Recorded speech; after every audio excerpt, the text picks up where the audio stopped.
உங்களை சுற்றி இருக்கும் எதிரிகள் தொல்லையில் இருந்தும் தீராத நோய் நொடிகளில் இருந்தும் விடுதலை தரும் ஆற்றல் இந்த மந்திரத்துக்கு உண்டு.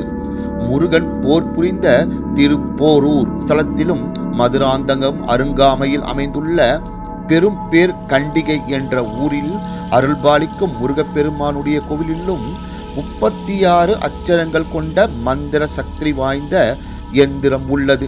இந்த எந்திரத்திற்கு அபிஷேகம் செய்வதன் மூலம் தீராத பிடிகளும் கஷ்டங்களும் அகலும் என்பது நம்பிக்கை. கிரக தோஷம் நீங்கவும், ஜாதகத்தில் இருக்கும் தோஷங்கள் நீங்கவும், ஆரோக்கியம் அதிகரிக்கவும் சொல்ல வேண்டிய இந்த மந்திரத்தை உச்சரித்துவிட்டு பின்னர் சஷ்டி கவசத்தை வாசிக்கும் போது அதனுடைய முழு பலனும் கிடைக்கும் என்கின்றது சாஸ்திரம். 36 தடவை கந்த சஷ்டி கவசத்தை உச்சரிக்க வேண்டிய அவசியம் இல்லை. இந்த மந்திரத்தை உச்சரித்துவிட்டு கந்த சஷ்டி கவசம் பாடினால் பெறக்கரிய பேர் கிட்டும். ஒரு